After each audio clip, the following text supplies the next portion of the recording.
सप्तम अध्याय। श्रीमद् भगवत गीता के सप्तम अध्याय में भगवत ज्ञान की चर्चा की गई है। इस अध्याय में भगवान कहते हैं, हे अर्जुन सुनो कि किस तरह तुम मेरी भावना से पूर्ण होकर और मन को मुझ में आसक्त होकर योगाभ्यास करते हुए मुझे पूर्णतया संशय रहित जान सकते हो। अब मैं तुमसे पूर्व रूप में व्यवहारिक तथा दिव्य ज्ञान कहूँगा।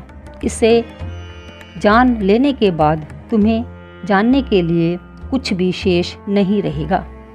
कई हजारों मनुष्यों में से कोई एक मेरी प्राप्ति के लिए यत्न करता है। उन यत्न करने वाले योगियों में कोई विरला ही एक मुझे वास्तव में जान पाता है। वह यह जानने की रुचि रखता है कि आत्मा क्या है, शरीर क्या है और परम सत्य क्या है। सामान्यतया मानव आहार, निद्रा, भय, मैथुन जैसी पशु वृत्तियों में लगा रहता है और मुश्किल से कोई एक ही दिव्य ज्ञान में रुचि रखता है।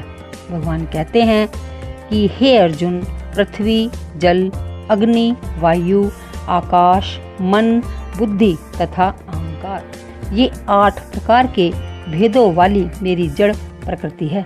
सृष्टि के लिए भगवान कृष्ण के 3 स्वांश विष्णु का रूप धारण है। पहला महाविष्णु है जो संपूर्ण भौतिक शक्ति महत्व तत्व को उत्पन्न करते हैं। दूसरा गर्भोदक शाही विष्णु है जो समस्त ब्रह्मांड में प्रविष्ट होकर उनमें विविधता उत्पन्न करते हैं। और तीसरा श्री रोदक शाही विष्णु जो समस्त ब्रह्मांड में सर्वव्यापी परमात्मा के रूप में फैले हैं। ये प्रत्येक परमाणु में उपस्थित हैं। जो इन तीनों विष्णु रूपों को जानता है वह भव बंधन से मुक्त हो जाता है। भौतिक शक्तियाँ 8 प्रधान रूपों में व्यक्त होती हैं। उनमें से प्रथम 5 पृथ्वी, जल, अग्नि, वायु, आकाश स्थूल सृष्टियाँ कहलाती हैं, जिनमें 5 इंद्रिय विषय जिनके नाम हैं शब्द, स्पर्श, रूप, रस तथा गंध।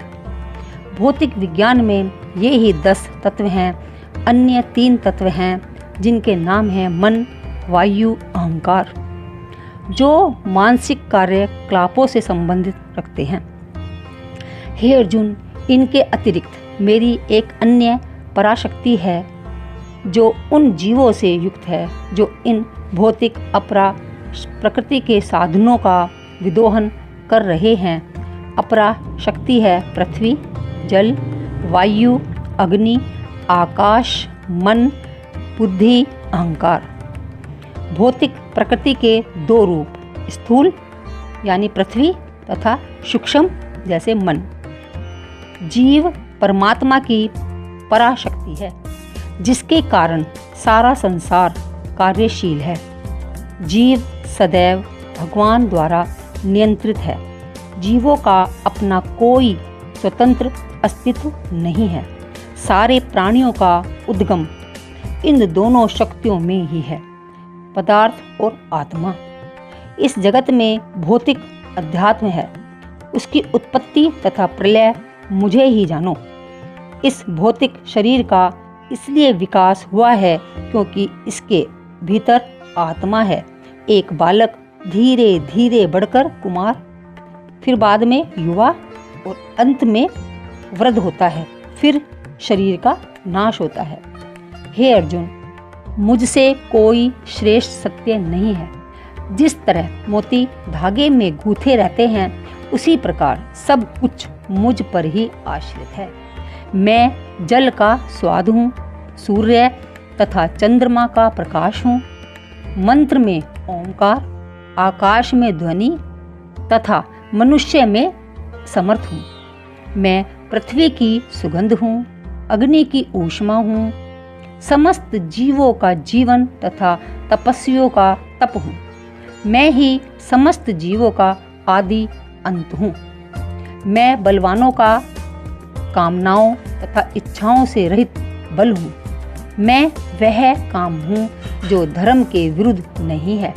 मेरी शक्ति द्वारा सारे गुण प्रकट होते हैं, चाहे सद्गुण हो चाहे रजोगुण, तपोगुण हो, मैं सब कुछ हूँ।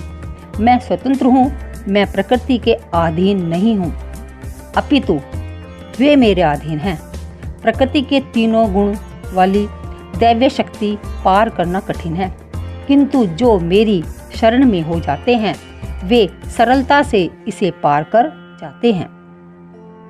जो मूर्ख हैं, अधर्म हैं, जिसका ज्ञान माया द्वारा हर लिया गया है, और जो असुर हैं, ऐसे दुष्ट मेरी शरण ग्रहण नहीं करते।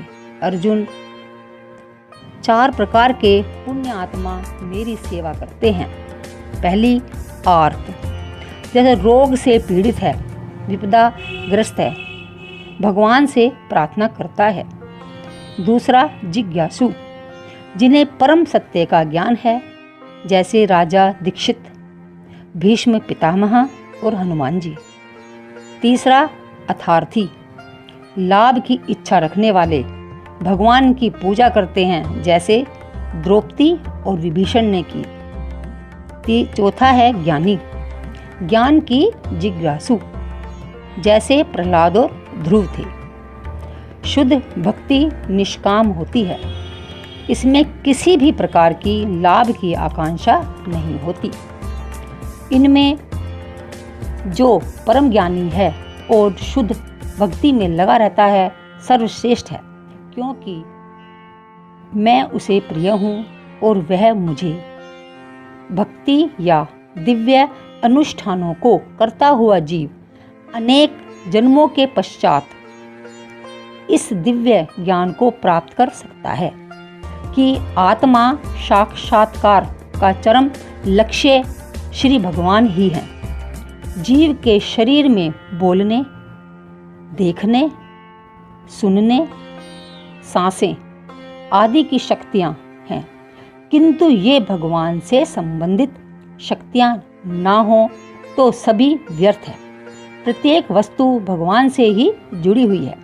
जो समस्त भक्त जिस जिस देवता के स्वरूप को भजता है, उस भक्त की श्रद्धा को मैं उसी देवता के प्रति स्थिर करता हूँ। मैं प्रत्येक जीव के हृदय में परमात्मा स्वरूप स्थित हूँ। जैसे ही कोई किसी देवता की पूजा करने की इच्छा करता है, मैं उसकी श्रद्धा को स्थिर करता हूँ, जिसमें वह उसी विशेष देवता की शक्ति कर सके। जैसे ईश्वर की इच्छा के बिना पत्ता भी नहीं हिलता, जैसे जो लोग इस संसार में पीड़ित हैं देवताओं के पास जाते हैं, क्योंकि वे वेदों में ऐसा करने का उपदेश है। अमुक अमुक इच्छाओं वालों को अमुक अमुक देवताओं की शरण में जाना चाहिए। जैसे एक रोगी को सूर्य भगवान की पूजा करनी चाहिए, विद्या का इच्छुक सरस्वती की शरण में, जैसे सुंदर पति या पत्नी चाहने वाले को शिव की पत्नी उमा की शरण में जाना चाहिए। ईश्वर की किसी देवता की पूजा की प्रेरणा प्रदान करते हैं। सारे देवता परमेश्वर के विराट शरीर के विभिन्न स्वरूप हैं। परमात्मा देवताओं के हृदय में स्थित रहते हैं। जीव और देवता दोनों परमेश्वर की इच्छा पर आश्रित हैं। वे स्वयं स्वतंत्र नहीं हैं। यदि कोई देवता तथा अपने आप को परमेश्वर का अंश मानता है तो उसे पूर्व ज्ञान है। यदि वह नहीं समझता तो उसे विभिन्न लोकों की प्राप्ति होती है, जहाँ देवतागण निवास करते हैं। यह वह स्थान नहीं है जहाँ भक्तगण जाते हैं। अतः परमेश्वर की अपने शुद्ध भक्तों पर कृपा भी असीम है। बुद्धिहीन मनुष्य मुझे ठीक से ना जानने के कारण समझते हैं कि मैं पहले निराकार था, अब मैंने इस स्वरूप को धारण किया है। वे अल्पज्ञानी होने के कारण मेरी अविनाशी व सर्वोच्च प्रकृति को नहीं जान पाते। हे अर्जुन, मैं जो कुछ भी भूतकाल में घटित हो चुका है, जो वर्तमान में है, वह सब कुछ जानता हूँ, किंतु मुझे कोई नहीं समझता। समस्त जीव अनेक जन्म लेकर इच्छा तथा घृणा से उत्पन्न द्वंद्वों से मोहग्रस्त होकर मोह को प्राप्त होते हैं। जिन मनुष्यों ने पूर्व जन्म में तथा इस जन्म में पुण्य कर्म किए हैं और जिसके पाप कर्मों का हिसाब हो चुका है, वे मोह के बंधन से मुक्त हो जाते हैं। वे संकल्प पूर्वक मेरी सेवा में तत्पर रहते हैं। जो जरा और मृत्यु से मुक्ति पाने के लिए यत्नशील रहते हैं, वे बुद्धिमान व्यक्ति मेरी भक्ति की शरण ग्रहण करते हैं। वे वास्तव में भ्रमलीन रहते हैं, क्योंकि वे दिव्य कर्मों के विषय को पूरी तरह जानते हैं। जो मुझ परमेश्वर को मेरी पूर्ण चेतना के में रहकर मुझे जगत का, देवताओं का, समस्त यज्ञ विधियों का नियामक समझते हैं, वे अपनी मृत्यु के समय भी मुझको जान व समझ सकते हैं। इस तरह अर्जुन को भगवान ने भगवत गीता का ज्ञान दिया और वो जो ज्ञान है वो अर्जुन के माध्यम से वो हमें भी दे रहे हैं। 7वां अध्याय समाप्त। ओम शांति शांति शांति।